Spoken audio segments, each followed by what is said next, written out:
कहानियां बच्चों के लिए लिखा जिन्हें बड़ों ने। आइए आज एक कहानी सुनते हैं, और चोरी पकड़ी गई। सुनने के बाद मैं आपको 4 इशारे दूंगा और आप बताएंगे कि कहानी किसकी तहरीर थी। आजकल इम्तिहान हो रहे हैं। तालिब चाचा ने पूछा, क्यों बच्चों, तुम्हारे पर्चे कैसे हो रहे हैं? सीमा बोली, बस हो ही गए, 2 सवाल छूट गए। रियाज ने कहा, तालिब चाचा इससे पूछिए 2 सवाल कैसे छूट गए? दरअसल कमीज की जेब से कारतूस निकालने का मौका नहीं मिला। ये कारतूस क्या होता है? तालिब चाचा ने हैरत से सवाल किया। क्या तुम लोग इम्तिहान के कमरे में राइफल और कारतूस भी साथ लेकर जाते हो? मैंने कहा, नन्हे नन्हे पुर्जे होते हैं जिन पर बच्चे सवालों के जवाब लिखकर साथ ले जाते हैं। ये तो बहुत बुरी बात है, तालिब चाचा बोले। नकल करके इम्तिहान पास करना तुफ है ऐसी कामयाबी पर। रियाज ने सवाल किया, तालिब चाचा क्या आप लोग इम्तिहान में नकल नहीं करते थे? तालिब चाचा बोले, हमारे जमाने में एक तो सख्ती बहुत होती थी, दूसरे अच्छे बच्चे ऐसी बातों से बहुत दूर रहते थे। 8वीं क्लास में हमने नकल करने का अंजाम देख लिया था, जब बदरुल की टोपी से तारीख का खुलासा पकड़ा गया और हमारे मास्टर बेग साहब ने बदरुल को कान से पकड़कर पूरे हाल में 2 चक्कर लगवाए थे। तौबा तौबा, ऐसी जिल्लत किसी की ना हुई होगी। हम सब ने अपने अपने कानों को हाथ लगाए। ये किस्सा सुनाकर तालिब चाचा बोले, हमारे रियाजी के उस्ताद थे शरीफ साहब, दुबले पतले, बहुत कद, लेकिन आवाज करारी पाई थी। दबे पांव चलते थे और दुश्मन के सर पर अचानक पहुंचते थे। 9वीं क्लास के इम्तिहान में शरीफ साहब हमारे निगरान थे।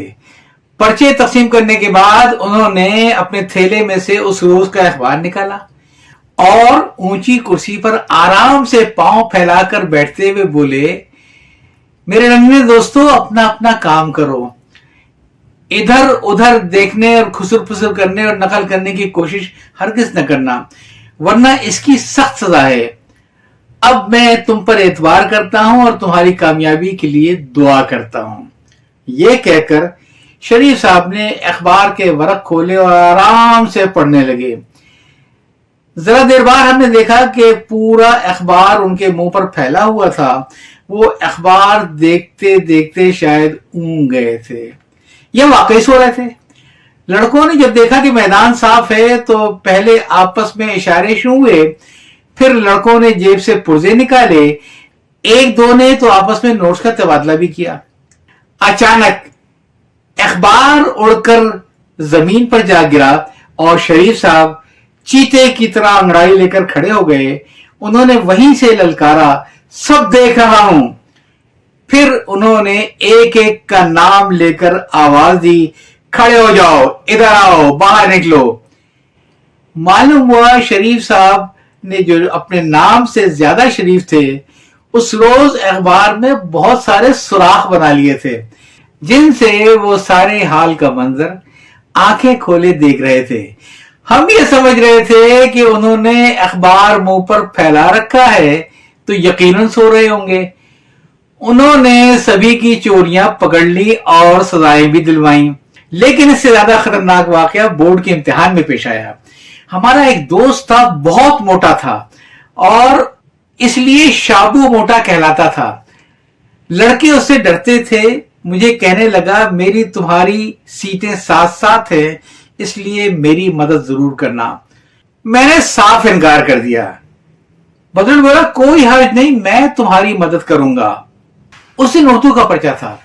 बदरुल अपने दोनों जेबों में उर्दू के नोट छुपा कर लाया था, इसलिए उसने शाबू को इशारा किया और बताया कि फिक्र न करना, मेरी दोनों जेबें भरी हुई हैं। इसी इशारेबाजी के बाद जो वाकया पेश आया वो हमारे स्कूल की तारीख में आज तक रिकॉर्ड के तौर पर महफूज है। बदरुल सर उठाकर पहले तो पानी की फरमाइश की, फिर एक उंगली का इशारा किया कि मुझे गुस्ल खाने जाना है, और चेहरे पर ऐसी बेबसी तारी कर ली कि मामला बहुत जरूरी है। निगरान ने कहा, जाओ। बबलू तेजी से बाहर निकल गया। अब शाबू मोटा भी अपनी जगह से खड़ा हुआ। उसने भी एक उंगली का इशारा किया। निगरान ने खुशदिली से कहा, हाँ तुम भी जाओ। अपने प्रोग्राम के मुताबिक वो भी हॉल से बाहर निकल गया। बड़ी देर हो गई, बदरुल और शाबू दोनों वापस नहीं आए। फिर जब इम्तिहान का वक्त खत्म हुआ, घंटी बजी, हम सब बाहर निकले तो देखा कि हेडमास्टर के दफ्तर के सामने दोनों मुर्गा बने हुए हैं। दोनों ने माफी मांगकर बड़ी मुश्किल से अपनी जान छुड़ाई। मैंने बदरुल, शाबू दोनों दोस्तों से पूछा, यार बताओ तो सही, ये हादसा कैसे गुजरा?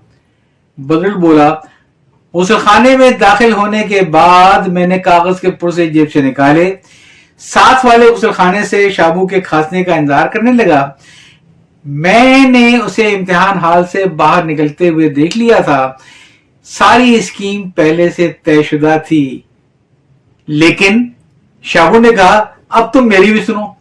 हेडमास्टर साहब ने मुझे रास्ते में देखा तो रोक लिया कि पहले लड़के को वापस आने दो, फिर वो हजरत खुद गुसलखाने की तरफ चल पड़े और मैं खड़ा उनका मुंह देखता रह गया। फिर ये हुआ कि बदरुल ने कहानी का सिरा जोड़ते हुए कहा कि मैंने साथ के गुसलखाने से खांसी की आवाज सुनी तो मिर्जा रफी सौदा की सवाने उमरी पढ़ पढ़ कर सुनाने लगा। अभी मैं दरमियान में ही था कि दरवाजे पर दस्तक हुई और एक गरजदार आवाज सुनाई दी, शामत आई है क्या? मेरी तो जान ही निकल गई। डरते डरते दरवाजा खोला तो हेडमास्टर साहब लाल लाल आंखें निकाले मौत के फरिश्ते की तरह सर पर सवार थे। उन्होंने मुझे कान से पकड़ा और पलटते ही चपरासी को आवाज दी, पकड़ना उस लड़के को, क्या नाम है उसका? शहाबुद्दीन, खबरदार जाने ना पाए। शाबू बोला, अभी मैं भागने के लिए दाएं बाएं देख ही रहा था कि चपरासी ने आकर गर्दन दबोच ली। फिर यह हुआ कि हेडमास्टर साहब ने दोनों शरीर लड़कों के सर आपस में टकराए और उन्हें मुर्गा बना दिया। अब आप बताइए जनाब कि यह कहानी किसकी तहरीर है आपके ख्याल में? सईद लख साहब की, जिगर मुरादाबादी साहब की, हसन आबदी साहब की या अब्दुल शकूर साहब की?